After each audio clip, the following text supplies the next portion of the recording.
আমন্ত্রণ সকাল ৯টা নিউজে। আপনাদের সাথে রয়েছে আমি মামদুহা রাইসা। আসন্ন ত্রয়োদশ জাতীয় সংসদ নির্বাচন ও গণভোট উপলক্ষে ভোটারদের সচেতন ও উদ্বুদ্ধ করতে ভোটের গাড়ির প্রচারণা শুরু হচ্ছে আজ সোমবার। রোববার তথ্য ও সম্প্রচার মন্ত্রণালয়ের সংবাদ বিজ্ঞপ্তিতে এ তথ্য জানানো হয়েছে। এতে বলা হয়, প্রধান উপদেষ্টা অধ্যাপক ডক্টর মোহাম্মদ ইউনূস জাতীয় সংসদের দক্ষিণ প্লাজায় সোমবার বিকেল 4টায় ভিডিও বার্তার মাধ্যমে ভোটের গাড়ি উদ্বোধন করবেন। অনুষ্ঠানে উপস্থিত থাকবেন তথ্য ও সম্প্রচার মন্ত্রণালয়ের উপদেষ্টা সৈয়দা রিজওয়ানা হাসান, সংস্কৃতি বিষয়ক মন্ত্রণালয়ের উপদেষ্টা মুস্তফা সরোয়ার ফারুকী এবং নির্বাচন কমিশনের সিনিয়র সচিব আক্তার আহমেদ।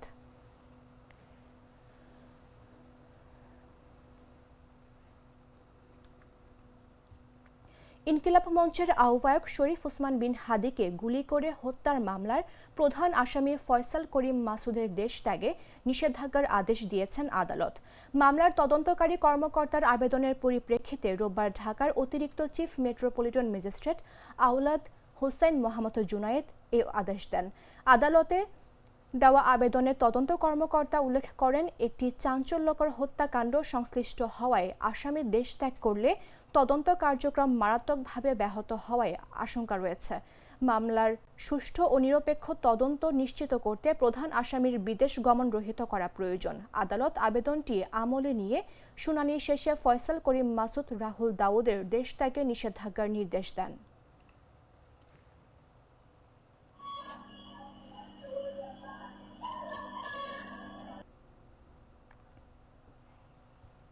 লক্ষ্মীপুরে দুর্বৃত্তের আগুনে বিএনপি নেতা বেলাল হোসেনের মেয়ে শিশু আয়শা আক্তারের মৃত্যুর 2 দিনেও মামলা করা হয়নি। এ ঘটনায় তিনি সহ তার আরও 2 মেয়ে দগ্ধ হয়ে হাসপাতালে চিকিৎসাধীন। অপর মেয়ে সালমা আক্তার স্মৃতি জাতীয় বার্ন ও প্লাস্টিক সার্জারি ইউনিটের আইসিইউতে ভর্তি। তার শরীরের 90% পড়ে গেছে। দগ্ধ আরেক মেয়ে সামিয়া আক্তার বিথির শরীরের 2% পড়েছে। দগ্ধ বিএনপি নেতা বেলাল হোসেন লক্ষ্মীপুর সদর হাসপাতালে চিকিৎসাধীন। পুলিশ বলছে, এ ঘটনায় দুর্বৃত্তায়ন মবের প্রমাণ পাওয়া যায়নি। এমনকি প্রাথমিক তদন্তের ঘরের দরজায় তালা লাগানোর প্রমাণও পাওয়া যায়নি বলে জানিয়েছে পুলিশ। রোববার সন্ধ্যায় বিএনপির সিনিয়র যুগ্ম মহাসচিব রুহুল কবির রিজভী ও যুগ্ম মহাসচিব শহীদ উদ্দিন চৌধুরী অ্যানি ঢাকার হাসপাতালে তাদেরকে দেখতে যান। সেখান থেকে বের হয়ে তারা লক্ষ্মীপুর সদর উপজেলার ভবানীগঞ্জ ইউনিয়নের চরমনসা গ্রামে বেলালের বাড়ির উদ্দেশ্যে রওনা দেন। রোববার রাত 9:15টার দিকে তিনি হাসপাতালে গিয়ে বেলালের সঙ্গে কথা বলেন। এদিকে বাইরে থেকে ঘরের দরজায় তালা লাগিয়ে পেট্রোল ঢেলে আগুন দেওয়া হয়েছে বলে পরিবার অভিযোগ তুললেও পুলিশ বলছে, দুর্বৃত্তায়ন মবের প্রমাণ পাওয়া যায়নি। প্রাথমিক তদন্তের ঘরের দরজায় তালা লাগানোর প্রমাণও পাওয়া যায়নি বলে জানিয়েছেন লক্ষ্মীপুর জেলা পুলিশ সুপার মোহাম্মদ আবু তারেক। তিনি বলেন, এ ঘটনায় এখনো মামলা হয়নি, কাউকে আটক করাও সম্ভব হয়নি। আমরা পরিবারকে মামলা করতে বলেছি। ঘটনাটির তদন্ত চলছে।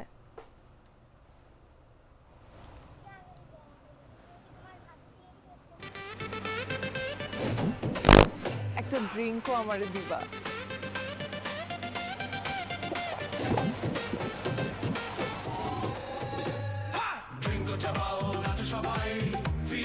ড্রিঙ্কো হাতে তোমার বিয়ের, হলুদের অথবা রিসেপশনের নাচের ভিডিও #ড্রিঙ্কো দিয়ে শেয়ার করে জিতে নিতে পারো সিঙ্গাপুর হানিমুন ট্রিপ। জানাবো আন্তর্জাতিক সংবাদ।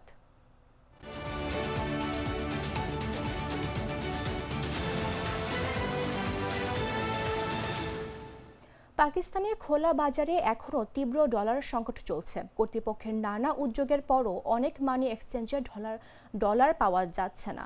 ফলে বিদেশ ভ্রমণের পরিকল্পনা করা মানুষজন ও শিক্ষার্থীরা ভোগান্তিতে পড়ছেন।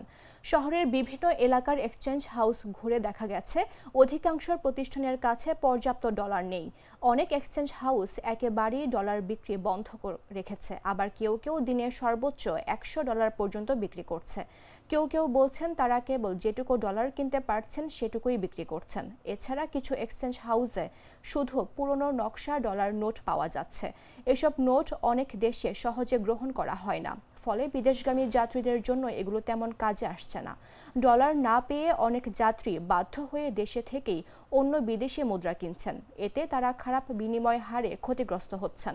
ডলার সংকটের প্রভাব শুধু ভ্রমণকারীদের উপর নয়, শিক্ষার্থীরাও চরম সমস্যায় পড়ছেন। অনেকে মনে করছেন ডলার সংকটের পেছনে নতুন নিয়মকানুনও দায়ী। এর মধ্যে রয়েছে বায়োমেট্রিক যাচাই, মূল জাতীয় পরিচয়পত্র বাধ্যতামূলক করা এবং সম্প্রতি স্টেট ব্যাংকের নির্দেশ অনুযায়ী ডলার কিনে বিদেশি অ্যাকাউন্টে জমা দিতে হলে চেক ব্যবহার করা।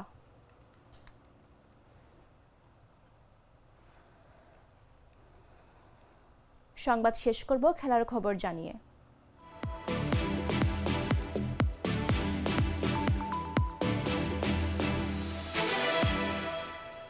নারী ক্রিকেটে অনিয়মের অভিযোগ তদন্তে গঠিত বাংলাদেশ ক্রিকেট বোর্ডের স্বাধীন অনুসন্ধান কমিটি তাদের কার্যক্রম শেষ করতে আরও সময় চেয়েছে।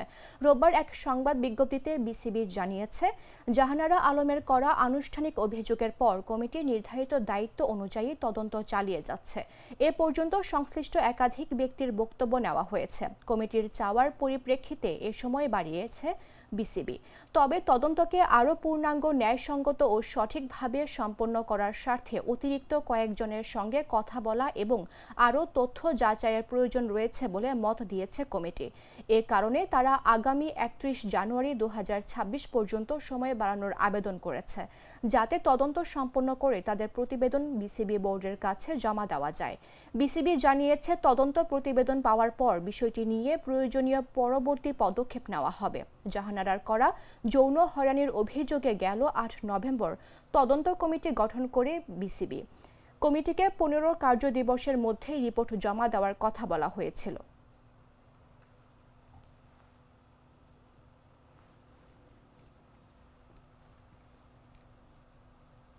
দর্শক, এই ছিল এখনকার মতো। প্রতি মুহূর্তে সর্বশেষ খবর জানতে ভিজিট করুন jagonews24.com।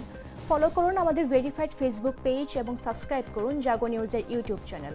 ধন্যবাদ সবাইকে।